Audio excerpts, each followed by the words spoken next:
আমার আজকের রেসিপি সজনে ডাঁটার মধ্যে সামান্য ছোলা ডাল দিয়ে মুখে লেগে থাকার মতো একটি রেসিপি, যেটা ভাত রুটির সাথে কিন্তু দুর্দান্ত লাগে। তো আজকের রেসিপির জন্য আমি ছোলার ডালটাকে 3-4 ঘন্টা ভিজিয়ে রেখেছিলাম। এবার এর মধ্যে কয়েকটা কাঁচা লঙ্কা দিয়ে এটাকে খুব ভালো করে বেটে নেব। এরপর নিয়ে নিচ্ছি একটা মশলা, তার জন্য আমি 4টে কাজু নিয়েছি। তোমরা কাজুর বদলে পোস্তও নিতে পারো। কিছুটা সর্ষে আর টমেটো দিয়ে আমি বেটে নিচ্ছি। এবার কিন্তু আমি সজনাটাকে ঠিক এইভাবে করে কেটে নিয়েছি, নর্মালি যে সজনে কাটা হয়, আর সাথে কিন্তু 2টো আলু এভাবে লম্বা লম্বা করে 4 টুকরো করে কেটে ভালো করে ধুয়ে নিয়েছি। এখন কিন্তু আমি যে ছোলার ডালটাকে ভিজিয়ে রেখেছিলাম, সেই ছোলার ডালটাকে খুব মিহি করে কাঁচা লঙ্কার সাথে বেটে নিয়েছি। আর এখানে কিন্তু মশলাটাকেও আমি রেডি করে নিয়েছি। এরপর কড়াই গরম করে তার মধ্যে দিয়ে দিচ্ছি তেল। তেলটা গরম হলে কিন্তু আমি বেটে রাখা ডালটাকে এর মধ্যে দিয়ে দিচ্ছি। এরপর কিন্তু এখানে দিয়ে দিচ্ছি আমি সামান্য পরিমাণের লবণ আর খানিকটা হলুদ দিয়ে এই ডালটাকে একটু ভাজা ভাজা করে নিতে হবে, যাতে এর মধ্যে কোনো রকম জল না থাকে। ডালের জলটা শুকানো পর্যন্তই কিন্তু এটাকে ভাজা করতে হবে। খুব বেশি ভাজা করার কিন্তু একদমই দরকার নেই, যাতে কোনো রকম জল না থাকে আর ডালটা কড়াই থেকে ছেড়ে আসে। তো এই পর্যায় পর্যন্ত হলেই কিন্তু ডালটাকে আমি একটা থালার মধ্যে নামিয়ে নিচ্ছি। এখন কিন্তু ডালটাকে ঠিক হাতের সাহায্যে আমি এইভাবে করে একটা শেপ দিয়ে নিচ্ছি। তোমরা চাইলে কিন্তু এখানে গোল গোল বলও করে নিতে পারো। তো আমি এইভাবে করে নিচ্ছি, যেভাবে মুইঠা করা হয় ঠিক আমি কিন্তু এরকমই একটা শেপ দিয়ে নিচ্ছি।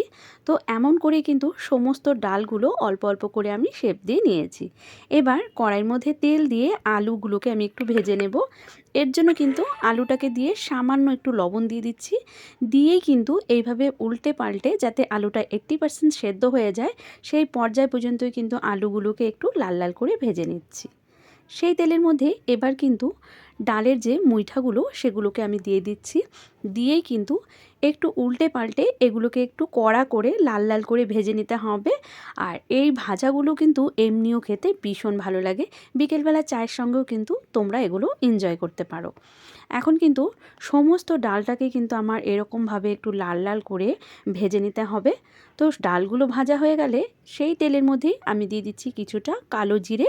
তারপর কিন্তু দিয়ে দিচ্ছি আমি এখানে সজনে ডাঁটাটা, সাথে দিয়ে দিচ্ছি একটু লবণ। এবার সজনে ডাঁটাটাকে একটু ভেজে নিতে হবে। তো খুব বেশি ভাজার দরকার নেই, সজনে থেকে সামান্য একটু কাঁচা গন্ধটা সরে গেলেই কিন্তু আমি এর মধ্যে বেটে রাখা যে টমেটো, সর্ষে আর কাজুর পেস্টটা দিয়ে দিচ্ছি। সাথে কিন্তু দিচ্ছি এখানে পরিমাণ মতো হলুদ আর লবণ। বেশ খানিকটা আমি দিচ্ছি এখানে কাশ্মীরি লাল লঙ্কার গুঁড়ো। এবার কিন্তু এই মশলাটাকে একটু কষিয়ে নিতে হবে। এখন একটু মশলা আর সজনাটাকে একটু ভাজা ভাজা করে নিতে হবে, এতে কিন্তু সজনাটা অনেকটাই সেদ্ধ হয়ে যাবে।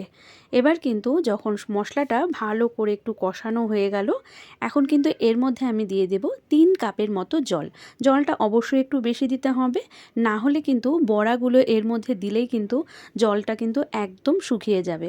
তো জলটা অবশ্যই তোমরা কিন্তু তোমাদের পরিমাণ অনুযায়ী দেবে। এবার কিন্তু সামান্য স্বাদ ব্যালেন্সের জন্য আমি একটু চিনি দিয়েছি, আর ভেজে রাখা আলুগুলো এর মধ্যে দিয়ে দিচ্ছি। আর এখন এটা একটু ফুটে উঠলেই আমি এই বড়াগুলোকে দিয়ে দিচ্ছি। এই পর্যায়ে কিন্তু খেয়াল রাখতে হবে আলুটা যাতে সেদ্ধ হয়ে থাকে, তারপরে কিন্তু বড়াটাকে দিতে হবে। এখন এটাকে আমি একটু ঢাকা দিয়ে দিচ্ছি। তারপর কিন্তু 2-3 মিনিট পরে কিন্তু আমি এটাকে গ্যাসের ফ্লেমটা অফ করে দিচ্ছি। তো আমার আজকের রেসিপিটা অবশ্যই একবার ভাত রুটির সাথে ট্রাই করে দেখো। ভালো লাগলে লাইক, শেয়ার, সাবস্ক্রাইব করে পাশে থাকার অনুরোধ রইল।